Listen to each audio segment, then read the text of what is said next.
ಗಂಗಾವತಿಯ ಸುತ್ತಮುತ್ತಲಿನ ಎಲ್ಲ ಸಮಾಜ ಬಂಧುಗಳು ಸೇರಿ SIR ಬಗ್ಗೆ ಒಂದು ವಿಶಿಷ್ಟವಾದಂಥ ಜನಜಾಗೃತಿಯ ಕಾರ್ಯಕ್ರಮವನ್ನು ಮಾಡಿದ್ದಾರೆ. ವಿಶೇಷವಾಗಿ SIR ಅನ್ನೋದು special intensive revision of the voter list ಏನು ಚುನಾವಣಾ ಆಯೋಗ ಕೈಗೊಂಡಿದೆ, ಆ ಚುನಾವಣಾ ಆಯೋಗ ಕೈಗೊಂಡಿರ್ತಕ್ಕಂಥ ಈ ಇಂಟೆನ್ಸಿವ್ ರಿವಿಷನ್ ಏನಿದೆ ಇದು ಒಂದು ಅಸಂವಿಧಾನಿಕವಾಗಿರ್ತಕ್ಕಂಥ ಕಾರ್ಯ. ಹಾಗಂತ ಅಸಂವಿಧಾನಿಕ ಕಾರ್ಯ ಅಂತೇಳಿ ನಾವು ಇದರಲ್ಲಿ ಜನರಲ್ಲಿ ಜಾಗೃತಿ ಮೂಡಿಸದೇ ಇದ್ದರೆ ಅದನ್ನು ಮಾಡಬೇಕು ಅಂತ ಸಂಚು ರೂಪಿಸ್ತಿರ್ತಕ್ಕಂಥ ಉದ್ದೇಶ ಏನಿದೆ, ಉದ್ದೇಶ ಅಂದರೆ ವಿಶೇಷವಾಗಿ ಈ ದೇಶದಲ್ಲಿ ಮಹಿಳೆಯರು, ಅಲ್ಪಸಂಖ್ಯಾತರು, ದಲಿತರು, ಆದಿವಾಸಿಗಳು, ಕಾರ್ಮಿಕರು, ಶೋಷಿತರು, ಬಡವರು ಇವರುಗಳ ಮತವನ್ನು ಏನು ಕಸಿಬೇಕು ಅನ್ನುವಂಥ ಒಂದು ಸಂಚಿದೆ, ಆ ಸಂಚಿಗೆ ನಾವು ಸಹಕಾರ ಮಾಡಿದಂತಾಗ್ತದೆ. ಅದಕ್ಕೋಸ್ಕರ SIRನ ವಿರೋಧಿಸುತ್ತಲೇ ಅದನ್ನು ಎದುರಿಸುವ ಜಾಗೃತಿಯನ್ನು ಸಂಘಟಕರು ವಿಶಿಷ್ಟವಾಗಿ ಇವತ್ತು ಗಂಗಾವತಿಯ ಈ ಶಾದಿ ಮಹಲ್ನಲ್ಲಿ ಆಯೋಜನೆಯನ್ನು ಮಾಡಿದ್ದಾರೆ. ಅದು ಯಶಸ್ವಿಯಾಗಿದೆ. ಈ ಮುಖೇನ ಭಾರತದ ಎಲ್ಲ ಪ್ರಜೆಗಳನ್ನು ಭಾರತದ ಚುನಾವಣಾ ಆಯೋಗ ಕೇಂದ್ರ ಸರ್ಕಾರದ ಇಶಾರೆಯೊಂದಿಗೆ ಎಲ್ಲ ಜನರನ್ನು, ಭಾರತದವ್ರನ್ನ ಅನುಮಾನಾಸ್ಪದ ಮತದಾರರು ಅಂತ ನೋಡ್ತಾ ಇದೆ. ಇದು CAE NRCಯ ಒಂದು ತರಹದ ಮುಂದುವರೆದ ರೂಪ. ಆದ್ದರಿಂದ ಇದನ್ನು ಕನ್ನಡದ ಸಾಹಿತಿಗಳಾದ ದೇವನೂರು ಮಹಾದೇವ್ ಅವರು ವಿಶ್ಲೇಷಣೆ ಮಾಡಿದಂತೆ ಇದು ವಿಶೇಷ ಪರಿಷ್ಕರಣೆ ಅಲ್ಲ, ವಿಕಾರ ಪರಿಷ್ಕರಣೆ. ಹಾಗಾಗಿ ಎಲ್ಲ ಭಾರತೀಯರಾದಂಥ ನಾವು ಹಿಂದೂ, ಮುಸ್ಲಿಂ, ಕ್ರೈಸ್ತ, ಜೈನ, ಬೌದ್ಧ, ಪಾರ್ಸಿ ಇತರ ಯಾವುದೇ ಜಾತಿ ಭೇದಗಳಿಲ್ಲದೆ ನಮ್ಮೆಲ್ಲರ ಮತಗಳನ್ನು ಏನು ಅನುಮಾನಾಸ್ಪದ ಮತಗಳನ್ನಾಗಿ ನೋಡ್ತಾ ಇದೆ, ನಾವೆಲ್ಲರೂ ಸಹಿತ ಭಾರತೀಯರು, ನಮ್ಮೆಲ್ಲರ ಮತಗಳು ಸಹಿತ ಮತಪಟ್ಟಿಯಲ್ಲಿ ಉಳಿಬೇಕು ಅನ್ನುವಂಥದ್ದನ್ನು ನಾವು ಗಂಭೀರವಾಗಿ ಆಯೋಜನೆ ಮಾಡಿದ್ದಾರೆ ಈ ಕಾರ್ಯಾಗಾರದಲ್ಲಿ. ಮತ್ತು ವಿಶೇಷವಾಗಿ BLOಗಳಂದರೆ ಯಾರು, ಸರ್ಕಾರದ ಅಂಗನವಾಡಿಯ ಕಾರ್ಯಕರ್ತರು, ಆಶಾ ವರ್ಕರ್ಸ್ ಮತ್ತು ಗ್ರಾಮ ಸಹಾಯಕರು ಮತ್ತು ಕೆಲವು ಕಡೆ ಟೀಚರ್ಸ್ಗಳು ಇದರ ಕರ್ತವ್ಯವನ್ನು ನಿರ್ವಹಿಸ್ತಿದ್ದಾರೆ.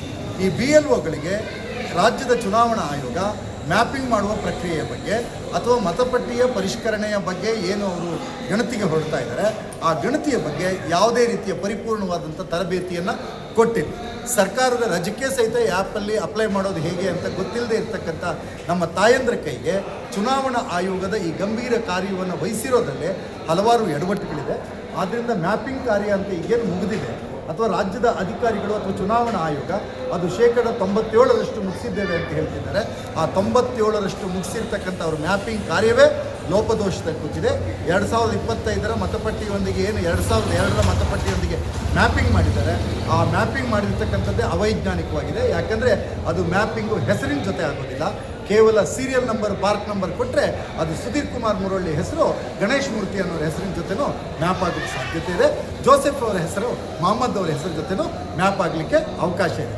ಇದನ್ನು ಚುನಾವಣಾ ಆಯೋಗ ತನ್ನ ತಪ್ಪುಗಳನ್ನು, ತಾಂತ್ರಿಕ ದೋಷಗಳನ್ನು ಮುಚ್ಚಿಟ್ಕೊಳ್ಬೇಕು. ಆದರೆ ಕರ್ನಾಟಕದ ಮಟ್ಟಿಗೆ ಒಂದು ಅವಕಾಶ ಇದೆ. ಅದೇನು ಅಂದರೆ ಇನ್ನೂ ವಿಧಾನಸಭೆ ಚುನಾವಣೆಗೆ ಸರಿಸುಮಾರು ಒಂದು ವರ್ಷ 10 ತಿಂಗಳ ಕಾಲಮಿತಿ ಇದೆ ಮತ್ತು ಲೋಕಸಭೆ ಚುನಾವಣೆಗೆ ಇನ್ನೂ ದೂರದ ಅವಧಿ ಇರೋದ್ರಿಂದ ನಾವು ನಮ್ಮ ಮತಪಟ್ಟಿಯ ಪರಿಷ್ಕರಣೆ ಕಾರ್ಯದಲ್ಲಿ ನಾವು ಅತಿ ಜಾಗರೂಕರಾಗಿ ಭಾಗವಹಿಸ್ತಕ್ಕಂಥ ಕೆಲಸ ಏನು ಗಂಗಾವತಿಯಲ್ಲಿ ನಮ್ಮ ಹಿರಿಯ ಸ್ನೇಹಿತರಾದ ಖಾದ್ರಿಯವರು ಮತ್ತು ಸಿರಾಜ್ ಅವರು ಮತ್ತೆಲ್ಲ ಗೆಳೆಯರು ಸೇರಿ ರೂಪಿಸಿರ್ತಕ್ಕಂಥ ಈ ಜಾಗೃತಿ ಕಾರ್ಯಕ್ರಮ ಎಲ್ಲ ಕಡೆಯೂ ಯಶಸ್ವಿಯಾಗಿ ನಡಿಬೇಕು ಅಂತೇಳಿ ನಾನು ಆಗ್ರಹಿಸ್ತೇನೆ. ಸರ್, ಒಂದು ಕ್ವಶನ್ ಸರ್, ಈ ಒಂದು ಅಲ್ಪಸಂಖ್ಯಾತ ಸಮುದಾಯದಲ್ಲಿ ಒಂದು ಅನುಮಾನ ಇದೆ.